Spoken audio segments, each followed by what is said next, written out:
ಯುದ್ಧದ ನಡುವೆ ಇಸ್ರೇಲ್ಗೆ ಇದೀಗ ಮತ್ತೊಂದು ಆಘಾತ ಎದುರಾಗ್ತಾ ಇದೆ. ಇಸ್ರೇಲ್ಗೆ ಕಾಡ್ತಾ ಇದೆ ಬರೋಬ್ಬರಿ 15,000 ಸೈನಿಕರ ಕೊರತೆ.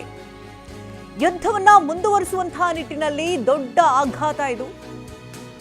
15,000 ಸೈನಿಕರ ಕೊರತೆ ಎದ್ದು ಕಾಡ್ತಾ ಇದ್ದು ತಕ್ಷಣಕ್ಕೆ 7ರಿಂದ 8,000 ಸೈನಿಕರು ಇಸ್ರೇಲ್ಗೆ ಬೇಕಾಗಿದೆ.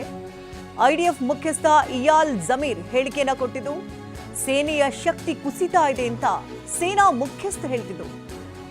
ಇರಾನ್ ಹಿಜ್ಬುಲ್ಲಾ ಜೊತೆಗೆ ಏಕಕಾಲಕ್ಕೆ ಹೋರಾಟವನ್ನ ಮಾಡ್ತಾ ಇದ್ದು ಎರಡೂ ಕಡೆಯಿಂದ ನಿರಂತರವಾದಂತಹ ರಾಕೆಟ್ ಹಾಗೆ ಮಿಸೈಲ್ ದಾಳಿಗಳಾಗ್ತಾ ಇದೆ.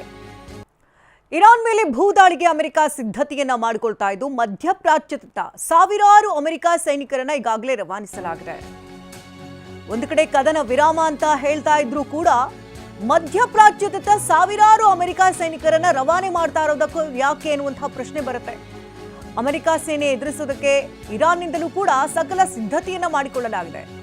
ಇರಾನ್ನಲ್ಲಿ 10 ಲಕ್ಷಕ್ಕೂ ಹೆಚ್ಚು ಸೈನಿಕರು ಸರ್ವಸನ್ನದ್ಧರಾಗಿದ್ದು 2 ದಶಕಗಳಿಂದ ಮುಖಾಮುಖಿಗೆ ಕಾಯ್ತಾ ಇದ್ದೇವೆ. ಅಮೆರಿಕ ಸೈನಿಕರನ್ನ ನಾವು ಕಾಯ್ತಾ ಇದ್ದೇವೆ ಅಂತ ಸಂದೇಶವನ್ನ ಇರಾನ್ ರವಾನಿಸಿದೆ. ದಕ್ಷಿಣ ಲೆಬನಾನ್ನಲ್ಲಿ ಐಡಿಎಫ್ ಹಿಜ್ಬುಲ್ಲಾ ಭೀಕರ ಕಾಳಗವನ್ನ ಮಾಡ್ತಾ ಇದ್ದು ಇಸ್ರೇಲ್ ದಾಳಿಗೆ ಲೆಬನಾನ್ನಲ್ಲಿ 1000ಕ್ಕೂ ಹೆಚ್ಚು ಜನರು ಬಲಿಯಾಗಿದ್ದಾರೆ.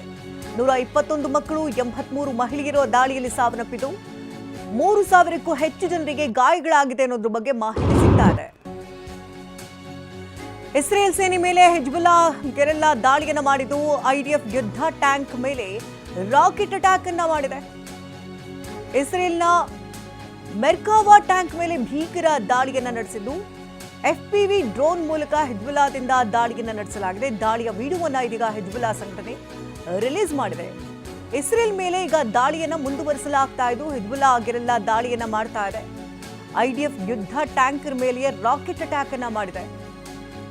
ಇಸ್ರೇಲ್ನ ಮೆರ್ಕಾವಾ ಟ್ಯಾಂಕ್ ಮೇಲೆ ಈಗ ಭೀಕರ ದಾಳಿ ಮುಂದುವರೆದಿದ್ದು ಎಫ್ಪಿವಿ ಡ್ರೋನ್ ಮೂಲಕವಾಗಿ ಹಿಜ್ಬುಲ್ಲಾದಿಂದ ದಾಳಿಯನ್ನ ಮಾಡಲಾಗಿದೆ. ಥೈಲ್ಯಾಂಡ್ ಮೂಲಕ ಹಡಗಿನ ಮೇಲೆ ದಾಳಿಯನ್ನ ನಡೆಸಲಾಗಿದೆ. ಸಮುದ್ರದ ಮಧ್ಯದಲ್ಲಿಯೇ ಹೊತ್ತಿ ಉರಿದಿದೆ ಹಡಗು. ನಿಗೂಢ ದಾಳಿಗೆ ಇದೀಗ ಥೈಲ್ಯಾಂಡ್ ತೈಲ ಹಡಗು ಭಸ್ಮವಾಗಿದೆ. ಥೈಲ್ಯಾಂಡ್ ಮೂಲದ ಹಡಗಿನ ಮೇಲೆ ಈಗ ದಾಳಿಯಾಗಿದೆ.